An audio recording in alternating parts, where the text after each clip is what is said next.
as many of you know, Democrats said we are not going to pass the appropriations bill for the Department of Homeland Security unless they agreed to 10 reforms, simple things like unmasking ICE agents when they were patrolling our communities. America, this is the same woman who stood in front of 100,000 people 4 days ago with Bruce Springsteen and Bernie Sanders flanking her on stage, telling the world that Trump is destroying democracy. But nobody's connecting all three acts. Last week, the Vice President, J.D. Vance of the United States, says on record that she committed immigration fraud. Saturday, she's on a St. Paul stage calling the entire Trump administration lawless. Tuesday, she walks into a Minnesota town hall and tells her own constituents that the Democrats deliberately held the Department of Homeland Security without funding for 47 days, the longest DHS shutdown in American history. 3 acts, 1 week, they're counting on you to only catch one of them. It is legislative terrorism. It is one of the greatest abominations that has ever occurred in the history of this country, and it's to the everlasting and eternal shame of the Democrat Party.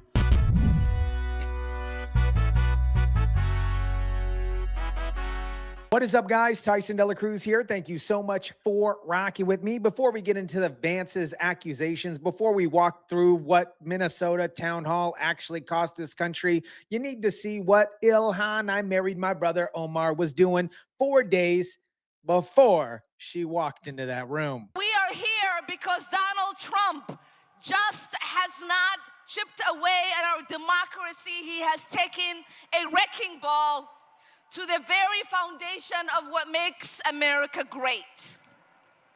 He has tried to intimidate Minnesotans. He has tried to make us afraid. He has tried to divide us.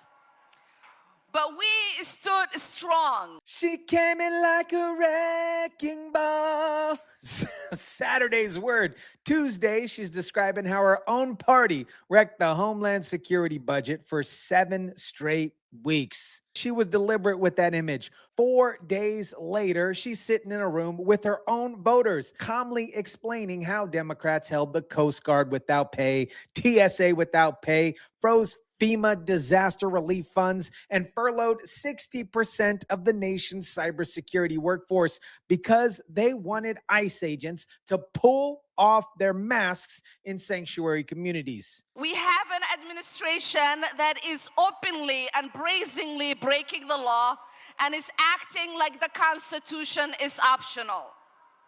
And while they are doing that, they are shamefully and blatantly lying about every single thing they are doing. Blatantly lying about every single thing. 4 days before her own town hall proves Republicans were telling the truth about who engineered this shutdown. She said it. Ilhan, I married my brother Omar, said it. Blatantly lying. And she walked into the Spring Lake Park and confirmed everything Republicans have been saying for 7 weeks. The shutdown was deliberate. The strategy was leverage. Her words, not mine. Now watch what she was accusing the administration specifically while the shutdown was running. They told us that they blew up a drug trafficking camp in Ecuador, and it turned out to be a dairy farm.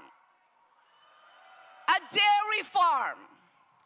This is what incompetency and unchecked power looks like. It is reckless. It is dangerous. She's calling Trump incompetent from a stage, while her own party's strategy left TSA operating without an approved budget for the entire winter. She's calling Trump reckless from a stage. Ilhan, I married my brother's own party's immigration enforcement reform strategy left 100,000 DHS employees without a paycheck. The FBI confirmed the domestic terrorist incident count went from 299 in 2020 to 640 in 2025, doubled. Democrats held the agency managing all that threat without operation funds over the question of whether ICE agents should wear name tags. That's Act 2, but Act 1 dropped a week before, and what Vance said refames every word that she spoke on that stage. A week before that crowd gathered in St. Paul, Vance sat down with an interview and chose the words very, very carefully, not allegedly, not we're looking into it. Watch. So we actually think that Ilhan Omar definitely committed immigration fraud against the United States of America. And I talked to Stephen Miller about this actually recently. We're trying to look at what the remedies are. He's telling you that they've already made the determination that they are now sitting in a room with Stephen Miller deciding what actually comes next. The allegations that she married her brother to gain U.S. immigration status.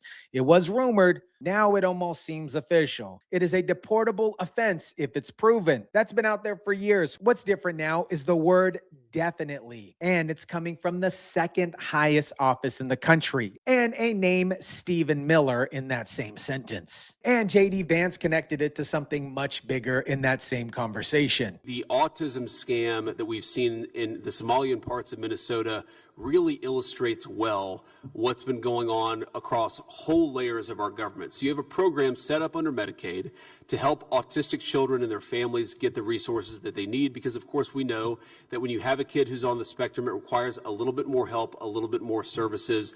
And so the government, enforcing the mandate from the American people to be kind and compassionate to our citizens, has set up this program to help families who are dealing with these particular struggles.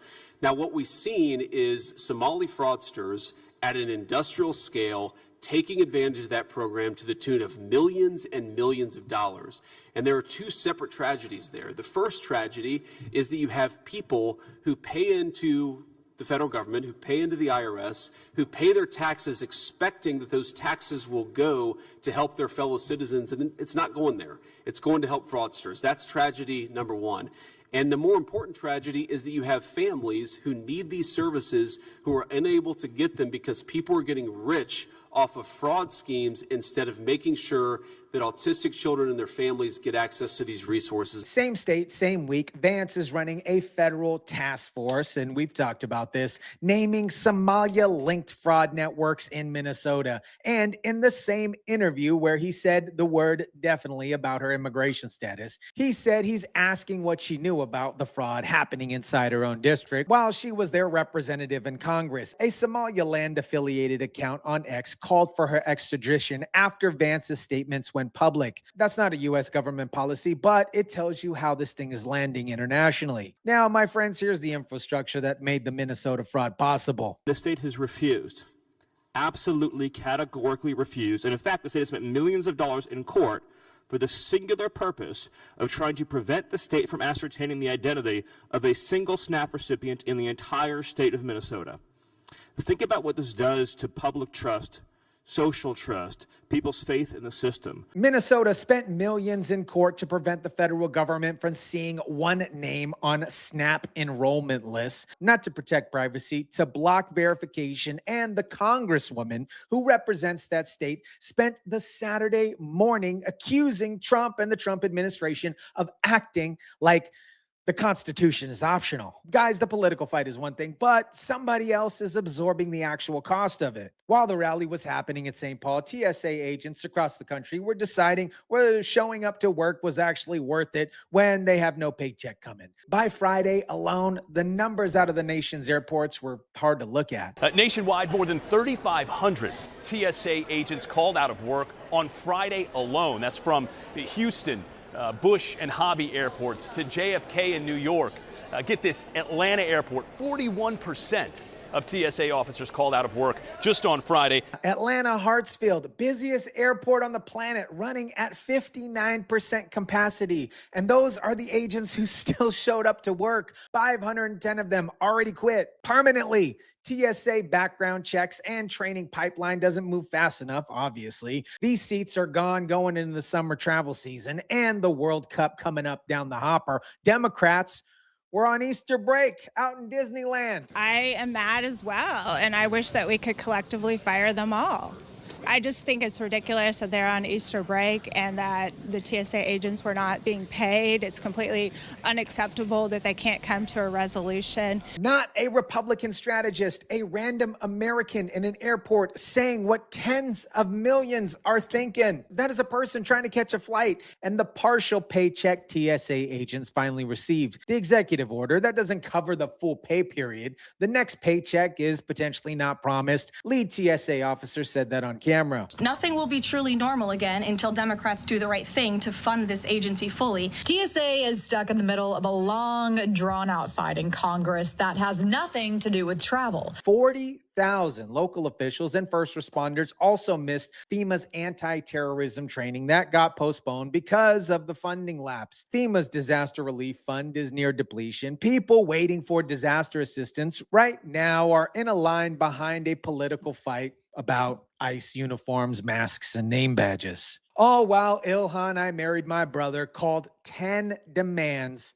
simple things. Behind those 10 demands is an objective she hasn't said on a rally stage, but has absolutely said at a town hall. The 10 reforms aren't a negotiating position. They are a stalling position. In February 2026 separate town hall, Ilhan I Married My Brother told her constituents that Democrats were increasingly interested in dismantling DHS entirely, not reforming ICE, ending the Department of Homeland Security as a structure. The shutdown wasn't a tactic to win a policy fight. It was a preview of the actual end goal here. Democrats have been playing games with TSA and national security over the last 2 months, and it's all cynical political BS simply because the Democrats still cannot take the fact that they lost the 2024 presidential election. They do not want secure borders. They do not want interior enforcement of immigration, and the Democrats do not want to deport criminal illegal aliens. They want to protect them. Omar confirmed the mechanism, making ICE agents identifiable and visually exposed while operating in sanctuary communities isn't transparency. It is a tactical shield for the people ICE is there trying to remove. They don't have to quote unquote abolish an agency if you can make it legally and operationally impossible to function. And Senate Democrats came out quickly after and said, this is not something we're going to accept. We've been unable to agree on funding for ICE for 6 weeks now. Nothing has changed there. So that's kind of why there's no clear path and we're back at square one here. 6 weeks, nothing changed because nothing is supposed to change. The Senate passed a partial deal on Thursday that funds everything except ICE and Border Patrol, which is exactly what Democrats wanted from day number one, just with a different label on that particular box. The House rejected it. Both chambers left for Easter break. The shutdown runs on. Is that all of our systems were set up and established for a high-trust society. I think that most citizens probably assume that there's some verification process that takes place for the receipt of most federal benefits. The reality is that there is not. This is particularly true in blue states, willfully true in blue states, in which all of these programs are operated entirely on the honor system. Blue state governments chose to build zero verification into their systems, and the congresswoman fighting hardest to keep the Department of Homeland Security without funding represents the state where the honor system ran the longest, the most unchecked, while federal investigators weren't allowed to see a single name. That's the complete architecture, you guys. The fraud runs in her district. We covered this several times. The shutdown protects the people who benefited from it, and she called it all simple things. America, Trump has set a June 1st deadline for complete DHS funding that gives Democrats approximately 8 weeks or so to either fund the full agency or own every consequence that follows it in the airports, in the ports of entry, and in the communities where the Coast Guard doesn't get a paycheck. The confession is already on tape. She told her own voters, her own constituents, cameras rolling, Democrats held it. That's not Republican framing.